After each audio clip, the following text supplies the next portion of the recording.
cultura visual. Entonces, creo que eso puede acabar siendo también peligroso, porque la cultura visual es tremendamente efímera. Las imágenes que yo veo, al rato ya las perdí en mi cerebro. Me entran por los ojos, me impactan en el cerebro, pero las pierdo. En cambio, repito, esa actitud reflexiva de la repetición, ya sea porque me lo cuenta mi abuelo o porque lo estoy leyendo, eso es lo que va haciendo que haya una aprehensión con H de los conocimientos. No solo aprendo, sino los hago propios.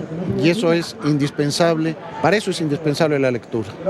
Doctor, por encargos anteriores, usted ha tenido la posibilidad de mirar desde una perspectiva global en nuestro México, en todas las universidades privadas, la preocupación que existe por no dejar morir este gran hábito de la lectura y acercar a los jóvenes y también a los profesores e inculcar no solamente en eventos como estos la importancia de los libros, de los nuevos conocimientos llevados al texto.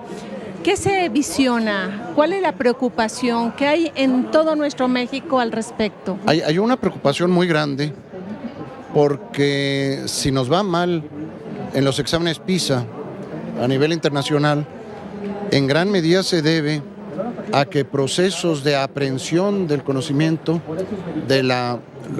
procesos de lectura, de comprensión, están muy bajos en nuestro país. Vemos que los porcentajes pueden variar, pero muy poco. Hay quien dice que el mexicano lee 0.9 libros al año per cápita, cuando por ejemplo los países escandinavos andan en los 40 y tantos libros per cápita al año. Creo que eso es muy interesante analizarlo, ¿no? También alguien dirá, bueno, pues es que en los países escandinavos o te pones a leer en esas larguísimas noches invernales o qué otra cosa haces. Bueno, correcto. Pero por ejemplo, es interesantísimo ver en Europa, en los inicios de los periodos de vacaciones, cómo se llenan las librerías, porque la gente se lleva 8, 10 libros a sus vacaciones para en momentos de tranquilidad ponerse a leer. En México no existe esos niveles de culturización a través de la lectura, a pesar de que veamos que está lleno, afortunadamente, la FIL. Pero yo creo que lo importante es que no solo paseemos por la FIL, ahora que está iniciándose la FIL, que no solo sea el pretexto para pasar una tarde, sino que sí analicemos qué tipo de lectura podría llevarme yo, por ejemplo, para estas vacaciones de Navidad, y cómo empezar a adquirir ese amor a la lectura, porque verdaderamente la persona culta tiene auténtico amor por la lectura. Y así, pues, contribuir con un granito de arena a fortalecer lo que usted habla de esta cultura nacional que hace falta por acercarse a los libros, que es un grave déficit y un muy penoso lugar en estadísticas internacionales. Mire un ejemplo penoso. ¿Por qué ya no hay subtítulos en las películas, en las series de televisión? ¿Por qué ahorita se está llegando a la traducción directa? Porque estamos tan precarios en lectura que no da tiempo a gran parte de nuestra población de leer el rótulo, y por lo tanto las televisoras están optando, las grandes distribuidoras de cine, de ya no tener eso que se tenía durante mucho tiempo, ¿no? Las películas subtituladas. No, ahora son películas dobladas al español directamente. Creo que incluso en la cultura audiovisual estamos topándonos con ese problema. Pues nos queda muy claro el reto y el gran compromiso de las universidades por este fomento de una cultura nacional de la lectura. Y el mensaje, doctor, antes de despedir este segmento, ¿qué dejaría usted a los televidentes? Hay que leer, no queda de otra. Yo que la conformación cerebral no se ha transformado. Necesitamos forzosamente la lectura. Qué bueno que tengamos muchas tecnologías de la información que nos faciliten muchos procesos de apropiación de los conocimientos, pero la aprehensión el hacerlos propios, la aprehensión con H, requiere forzosamente de leer, de sentarse a leer. Yo me acuerdo de un profesor mío que decía, oye, ¿en cuántos años hago el doctorado? Y nos decía, no son años, son horas. Y ponía gráficamente así, horas, así de codos, encima del escritorio, con un libro delante. De otra manera no se hace un doctorado. Por supuesto. Agradecemos mucho al doctor Juan de la Borbolla Rivero su presencia inaugurando este programa que la Universidad Panamericana, en colaboración con el Sistema Jalisciense de Radio y Televisión, concretamente Canal 7, estaremos transmitiendo durante toda una semana en este recinto de la Feria Internacional del Libro de Guadalajara. Continuamos.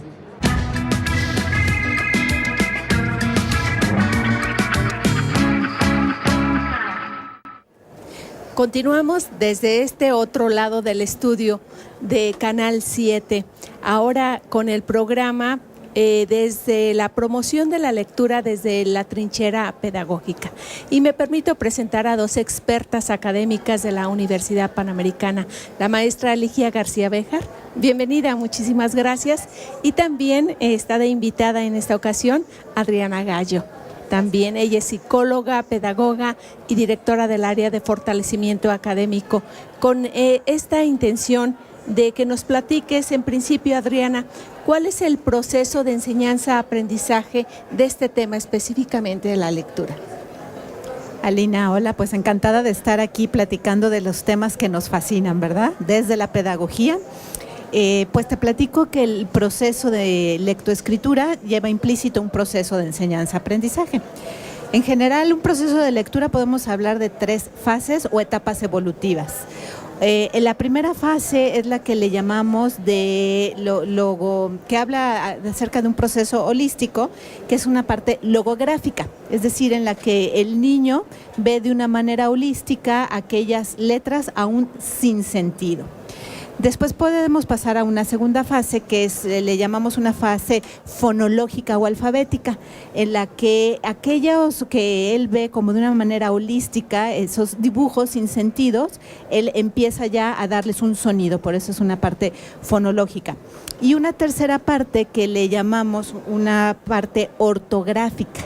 Ahí es donde entonces el niño encuentra un aspecto ya semántico y sintáctico. Es aquí en esta fase donde el niño da sentido a la lectura. Esto es muy importante, Alina, porque igual más adelante podemos hablar entre la diferencia de lo que es el hábito o el deseo de la lectura, que finalmente lo que queremos es esto, ¿no? Promover la lectura en el niño, en el adolescente, en el adulto, pero después de que se haga un hábito, entonces que se haga un deseo. Es ahí donde trae implícita la pedagogía, la lectura. Adriana, ¿quieres decir entonces que se va fomentando este proceso desde las primeras etapas incluso de vida? Justo.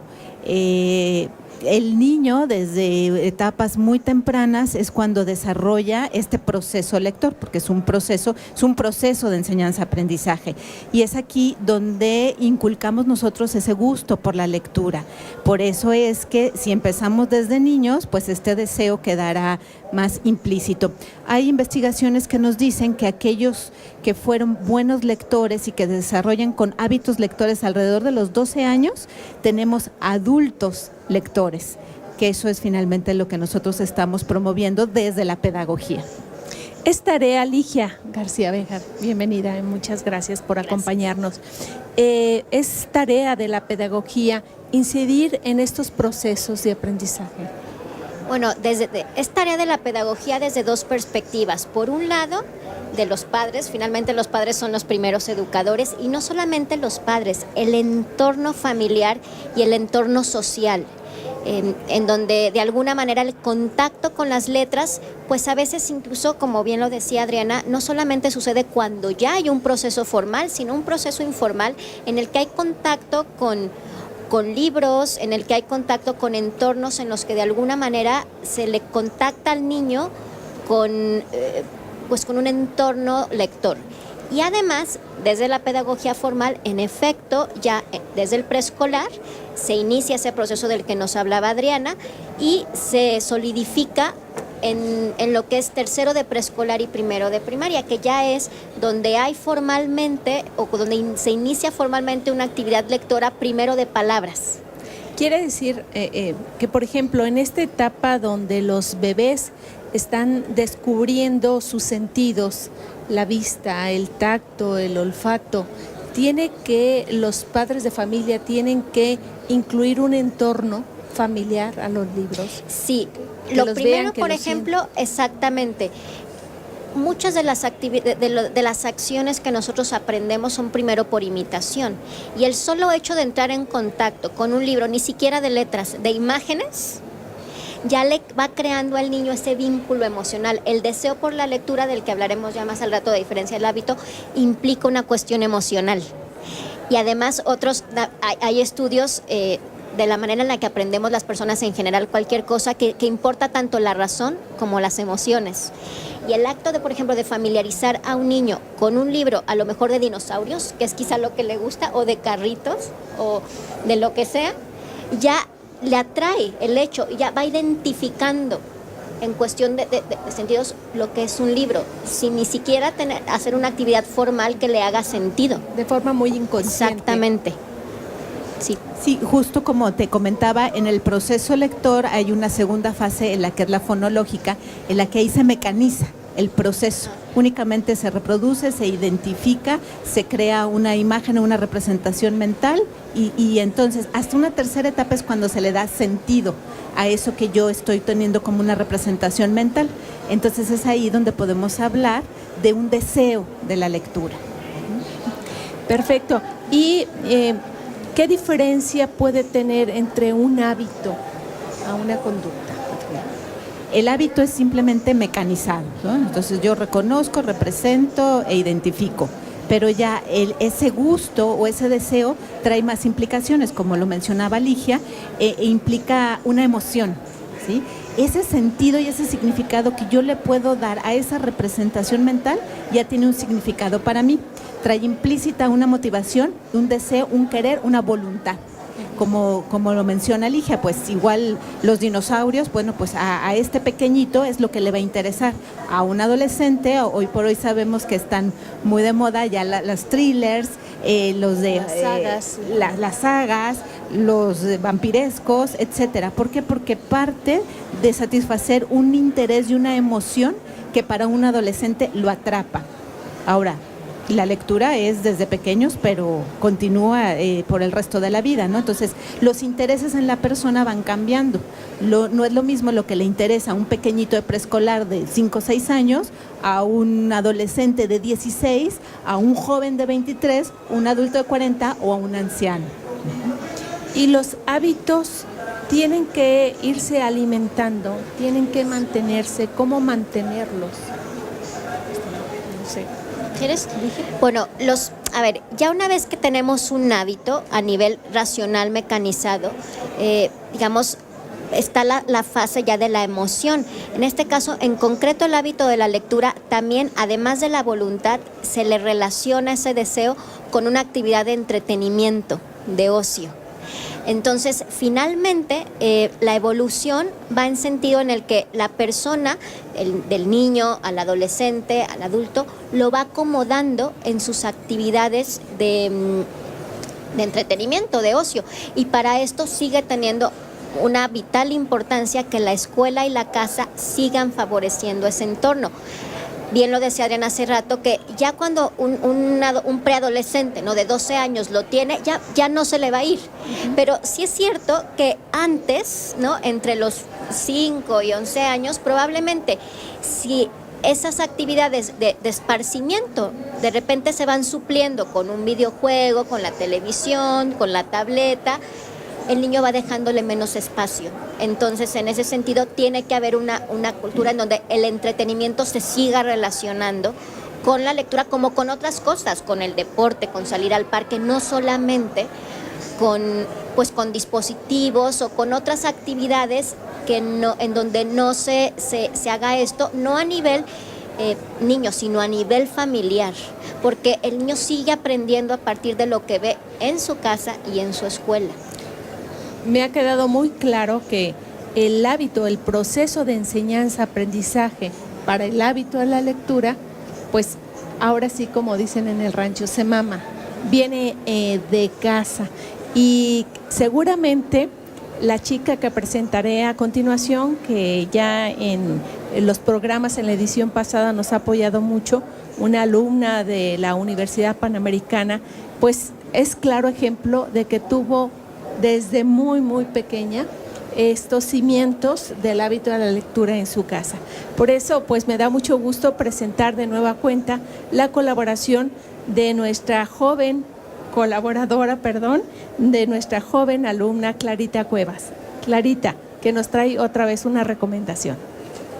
Muchísimas gracias, Alina. Como ya lo mencionó, yo soy Clara Cuevas, soy booktuber y me puedes encontrar en YouTube como el canal Letras Claras. Ahí te recomiendo libros y es justo lo que voy a hacer contigo toda esta semana. Y para comenzar, te voy a comentar un libro que se llama Todos los días son nuestros, escrito por Catalina Aguilar Mastreta. Efectivamente, la hija de Ángeles Mastreta. Pero para ya no dar tantas vueltas, ¿de qué va este libro? Este libro nos habla de María y Emiliano, una pareja que estuvo 10 años juntos, pero por una u otra o por otra cuestión, terminaron, y entonces acompañamos a María por todo este duelo de rencor, reconciliación con ella misma, con su entorno, y si culpa al mundo, culpa a Emiliano, se culpa a ella misma. Así que acompañemos a María en este recorrido y puedes encontrar este libro, Todos los días son nuestros, en el stand de Océano Travesía. Yo soy Clara Cuevas y continuamos.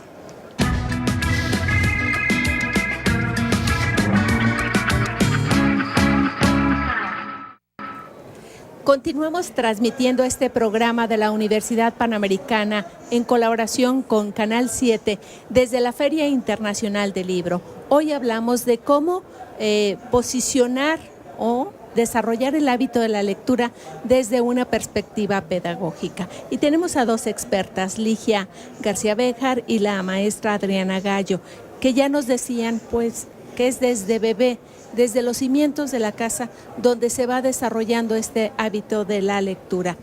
Desde la casa, desde la universidad, Adriana, o desde las escuelas, la formación de los pequeños, ¿cuáles serían los consejos? ¿Cómo ir cimentando este desarrollo de la lectura? Mira, Lina, desde casa yo puedo decirte que los grandes lectores se crean en casa.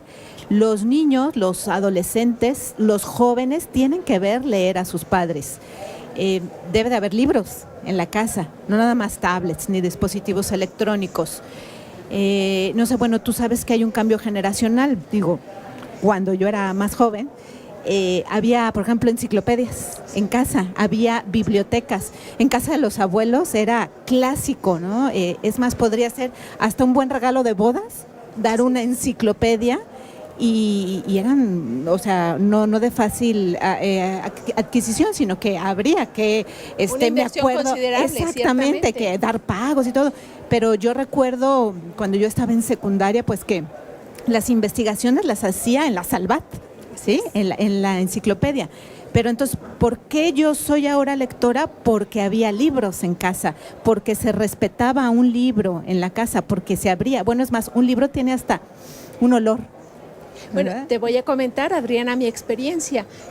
A mí me encantaba cuando llegaba el periódico, yo sustraía las tiras cómicas, al menos eso. ¿Cómo olvidar educando a papá? Así es. Sí, sí. Claro, entonces, claro está que si queremos hacer grandes lectores es porque empezamos en casa. Desde la academia, desde la docencia, yo claramente puedo ver en un aula, en un salón de clases, cuando hay alumnos que desde casa se les ha fomentado la lectura y cuando hay alumnos que no se les ha fomentado tanto la lectura, ¿verdad? Seguido comentamos los docentes en la universidad de cuántos de nuestros alumnos acuden a la biblioteca, cuántos de nuestros alumnos saben consultar en biblioteca, saben obtener una información. Y hemos llegado a la conclusión que también los docentes, así como los padres o el medio en el que nos desarrollamos el contexto, hay que crear la necesidad de leer, ¿sí? Por ejemplo, yo como profesora, si dejo un trabajo, una investigación, es porque pido que esa investigación salga de un libro. También de internet, ¿por qué no?, de medios electrónicos, pero que acudan a los libros. Entonces, porque yo como profesora estoy creando esa necesidad, igualmente desde casa, ¿no? Por ejemplo, el hecho de estar aquí en la FIL, ¿por qué no creamos la necesidad de cada año llevar a nuestros hijos a la FIL? Y de decir, vamos a la FIL y te voy a comprar un libro, ¿sí? O cuando obtuviste buenas calificaciones y en lugar de a lo mejor comprarte un juguete, o llevarte un helado, ¿por qué no? Te compro un libro de la materia que tuviste 10. Te sacaste 10 en historia, vamos a buscar un libro de historia o una novela histórica.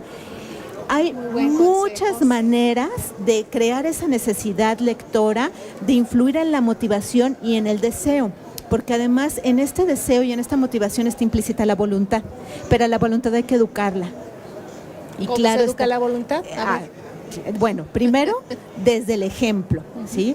Que los hijos nos vean en casa, que los padres leemos, que recibimos el periódico, que vemos las partes del periódico, cuándo es un editorial, cuándo es un aviso de ocasión, cuándo es la parte de sociales, porque no nada más que lleguen el periódico a casa y que el adolescente vea la parte de sociales, ¿verdad? O la parte de eventos artísticos. Bueno, ¿por qué no seguimos a un columnista?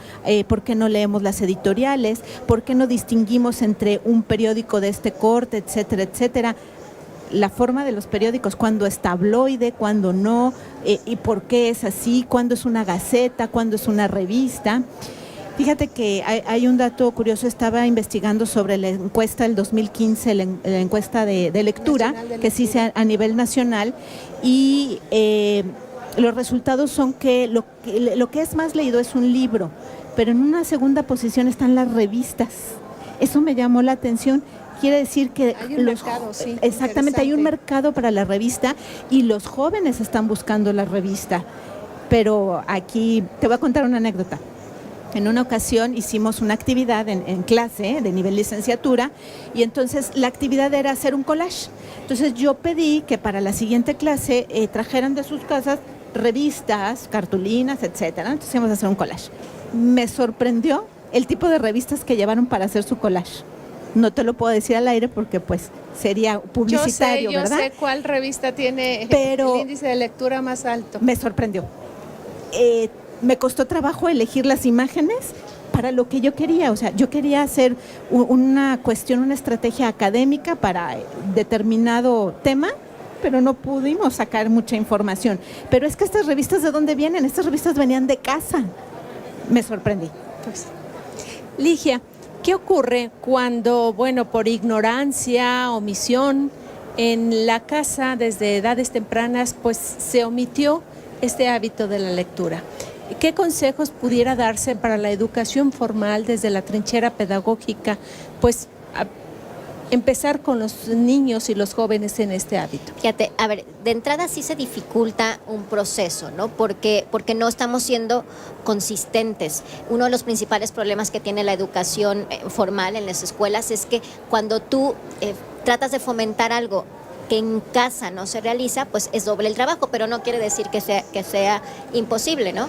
A ver, en este sentido, por ejemplo, los profesores podemos replicar algunas cosas que quizás se deberían hacer en casa y si no, iniciarlas.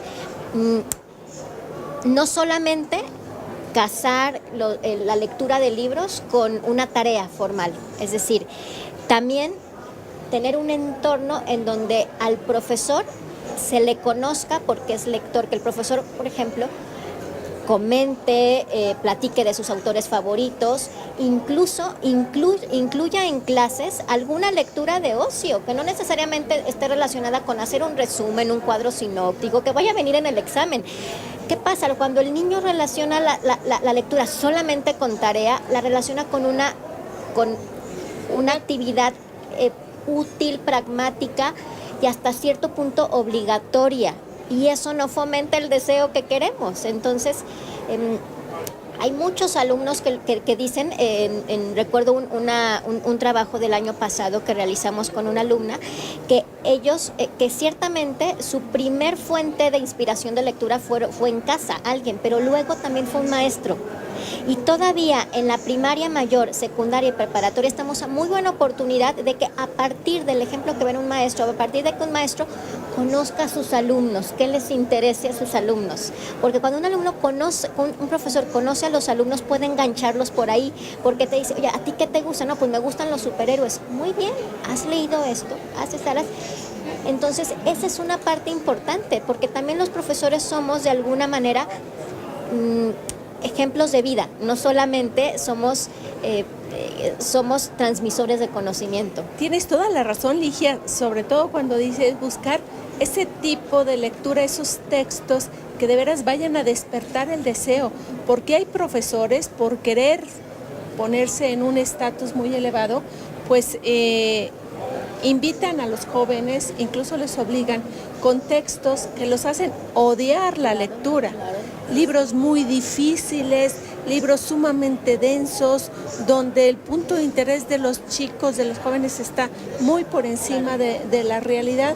Entonces, esa aproximación o esa experiencia pues resulta contraproducente. Completamente, porque ¿qué pasa? A ver, es cierto que la lectura no puede entrar a fuerza, como una inyección.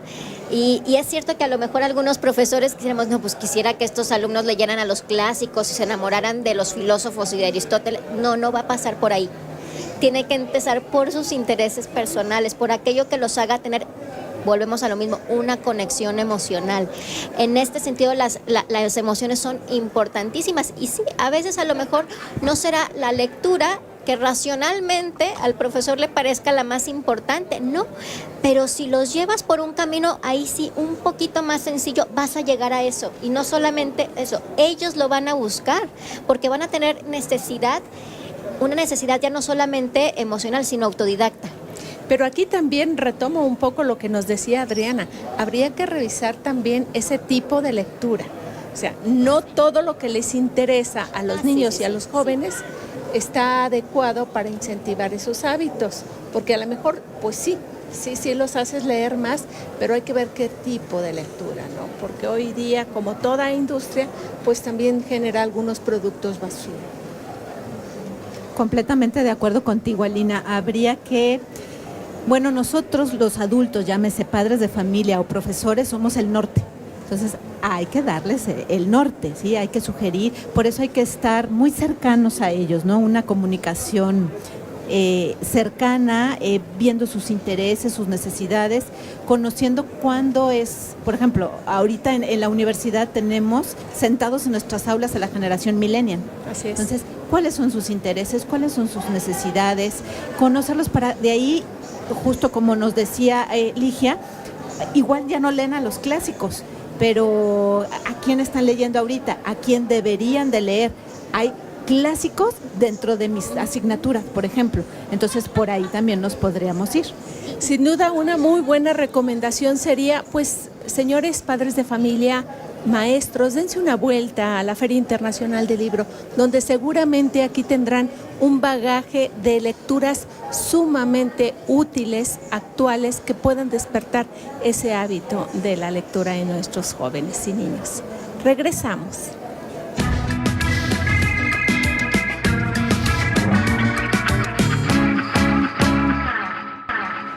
Ya estamos de regreso aquí en tu programa en C7, la UPEP, la Universidad Panamericana. Estamos aquí contigo y hablando de cómo fomentar la lectura en los niños. Yo te voy a recomendar un libro para que tu mamá, tu papá o tu abuelo le compres este libro a tu pequeñito y comience a leer desde muy chiquito. Este libro se llama Nimona y lo puedes encontrar en la editorial Océano Travesía. Lo escribió Noel Stevenson. ¿Y de qué va Nimona? Nimona es una muchacha que puede optar cualquier forma que ella quiera, desde un inmenso dragón hasta un pequeño palito. Lamentablemente, Nimona quiere usar su talento para ser la villana más villana del mundo.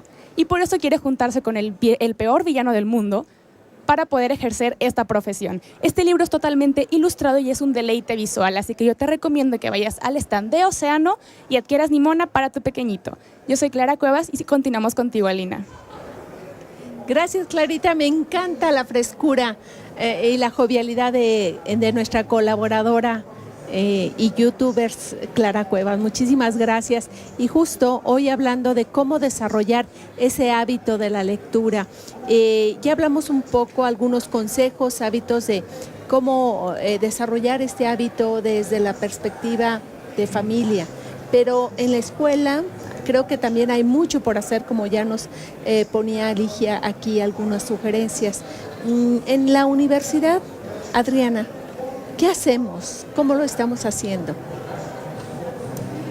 Mira, Lina, en la universidad tenemos varias actividades en las que, lógicamente, pues como somos una institución formadora y académica, pues la lectura tiene que ser una de nuestras principales herramientas para formar a nuestros jóvenes, ¿no? Para formar a la persona. Yo te puedo hablar, por ejemplo, desde el Departamento de Fortalecimiento Académico, promocionamos un programa que se llama Lectura Inteligente.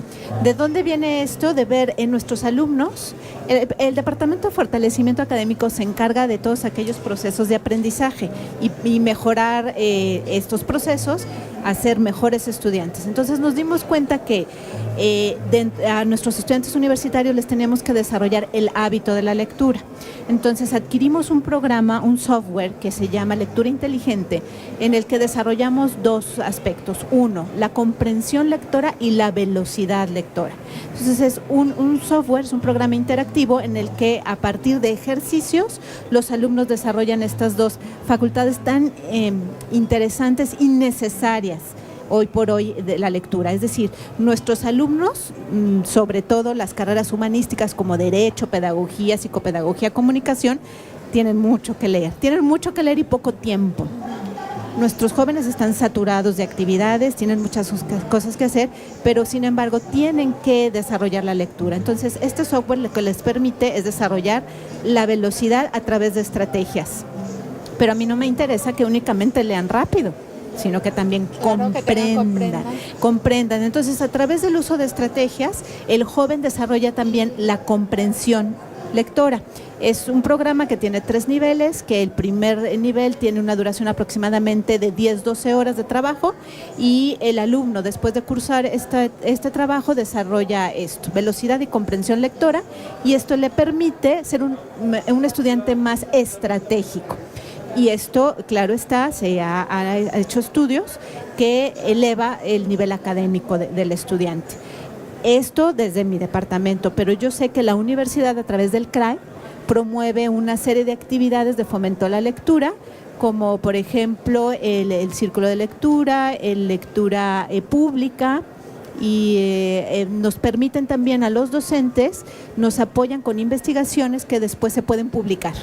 Entonces, esta publicación se transmite en libros y entonces se hacen presentaciones de libros a través del CRAE y muchas otras actividades que igual Ligia también podría comentarles. Sí, Ligia, y retomo lo que nos decías, no todo está perdido, siempre hay tiempo y es buena etapa para inculcar y desarrollar este hábito de la lectura. Completamente, y además sí me gustaría enfatizar que tampoco los dispositivos electrónicos y la convergencia digital son enemigos, también pueden complementar y llevar a la lectura. Si estamos ya familiarizados con este tipo de dispositivos, podemos utilizarlos también para hacer lectura no solamente de redes sociales, tal si le podemos llamar a eso lectura, ¿no? Sino lectura formal, de blogs, de libros electrónicos, de plataformas en donde haya oportunidad de tener un proceso de pensamiento más complejo, ¿no? La lectura finalmente nos lleva a desarrollar habilidades formales de inteligencia cristalizada y fluida, es decir, para resolver problemas de la vida, para entender mejor nuestro mundo. Y una cuestión también muy importante es que desde la universidad, ya desde las aulas de clase, además de lo que decía Alina, a los alumnos se les abre un panorama muy, muy importante. A mí me ha tocado verlo, me toca impartir materias en donde no solamente, obviamente, tienen que leer, sino que se les favorece el desarrollo de habilidades lectoras, porque son materias de redacción inicial, no redacción inicial para ellos, pero de redacción académica formal en la universidad, ¿no? Y es básico que lean. Y por ejemplo, a mí me toca en ese sentido, de alguna manera, ayudarles a los alumnos a que identifiquen por qué les cuesta trabajo leer. Y la mayoría me dicen, es que Ligia, no encuentro algo atractivo en esto, y además luego son libros que son complejísimos de leer. Les digo, a ver, la lectura también debe ser estratégica. A lo mejor tú tienes en alguna ocasión formalmente que leer un libro. Analiza primero el libro, ve cómo está estructurado, hay partes del libro que tendrás que leer con más profundidad y otras no, otras superficialmente. Entonces, de alguna manera, de repente tenemos alumnos que llegan con la idea de que no pueden elegir ni dentro de lo obligatorio qué leer, y sí, es decir, nosotros como maestros finalmente también hacemos eso, es decir, cuando tenemos que hacer una búsqueda formal de información, tenemos que discernir, tenemos que tamizar y esto es más importante que esto, y eso es una habilidad que a nuestros alumnos actuales, millennial, generación Z, les cuesta mucho trabajo, tamizar qué es lo importante de qué no es lo importante. Y también hay mucha predisposición en ellos mismos. Sí, claro, sí. Entonces, una vez que ellos se van dando cuenta que pueden aplicar otras habilidades de distinción y de selección de información a la lectura, empiezan a relajarse y empiezan a leer más. Y también creo que la clave y el meollo sería cómo hacerlos disfrutar de la lectura. Cuando a fin de cuentas disfrutan y encuentran ese placer que les hace ser, pues entonces ya estamos del otro lado, ¿no, Adriana? Fíjate que sí, aquí hay dos aspectos importantes. Una, para la lectura, el proceso lector también es un proceso neurológico, porque al leer se crean sinapsis en el cerebro. Y si yo leo por placer, es decir, después de una lectura quedo con un buen sabor de boca, voy a secretar endorfinas. Y esto me va a hacer buscar más lectura. Es decir, yo leo un texto, un libro, quedé satisfecho, agradable, ¿qué voy a hacer? Busco otro, ¿sí? Porque entonces yo estoy secretando esas endorfinas. Entonces, eso es por un lado, ¿sí? Y además la lectura desarrolla, como bien lo dijo Ligia, muchas habilidades del pensamiento. Por ejemplo, la imaginación definitivamente, inferencias, hipótesis, cuestiones previas, que esto me hace poder solucionar problemas a la larga, ¿sí? ¿Por qué? Porque que yo me estoy ayudarán desarrollando en la vida práctica. Exactamente, porque yo estoy desarrollando esas habilidades del pensamiento. Es decir, la lectura me va, además de ser mejor estudiante, en nuestro caso académico de la universidad, también mejor persona, porque entonces me desarrolla esas habilidades que a la larga, como tú dices, me va a ayudar a resolver esos problemas, me va a desarrollar más sinapsis, etcétera, ¿no? Y por ende, pues el disfrute que tuviera de la lectura. Y hablando de lectura, la Universidad Panamericana trae para usted 5 libros a regalar. Aquí tenemos este libro, que por cierto fue idea y fue creación del área a cargo de la maestra Adriana Gallo, que es Neurotics. Tenemos 5 libros para regalar. En pantalla aparecerá el correo electrónico al que nos tiene que escribir y decirnos, bueno, a qué país se dedicó hoy la Feria del Libro. Con que usted responda correctamente y sea de las 5 primeras personas que escribieron a este correo electrónico craigdl@up.edu.mx, se podrá llevar totalmente gratuito este libro, edición de la Universidad Panamericana, que a grandes rasgos, maestra Adriana Gallo, ¿pudieras platicarnos qué podrán encontrar en este libro? Mira, este libro básicamente surge de la necesidad justo de desarrollar estrategias para el estudio, ¿sí? Se llama Neurotics porque la base es una base neurológica, porque como te comentaba hace un momento, el aprendizaje finalmente es un proceso biológico en el que a través de la sinapsis se modifican las neuronas y entonces es cuando se da un aprendizaje. Entonces aquí lo que tratamos es, en una primera parte, hablar de qué pasa con esos neurotransmisores, qué pasa desde la parte neurológica. Es una primera parte, y en la segunda se dan estrategias para el estudio. Por ejemplo, desarrollar mapas mentales, que eso te va a ayudar a la memoria, etcétera, ¿no? Heurísticas, que esto le ayuda a los ingenieros para llegar a buen puerto, la resolución de problemas. ¿Y por qué TICs? O sea, tecnologías de la información y de la comunicación, porque todas las estrategias que se hablan en el libro tiene un referente. Hay un site en el que podemos ampliar la información. Sin duda una excelente y obligada herramienta para los jóvenes universitarios, cómo potenciar su vida universitaria, su estancia a través de la educación superior y estas herramientas. Así que totalmente gratuito para usted. Muchísimas gracias, maestra Adriana Gallo, maestra Ligia García Beja. Al contrario, y gracias. por supuesto a usted por el favor de su atención. Estamos transmitiendo desde la Feria Internacional del Libro. Por eso le esperamos mañana en este mismo canal, la extraordinaria señal de C7, que estaremos llevándole el mundo de los libros, de la cultura. Hoy hablamos cómo desarrollar ese hábito. Mañana seguramente otro tema de su interés. Hasta la próxima. Soy Alina García Barba y de nuevo muchísimas gracias por su atención.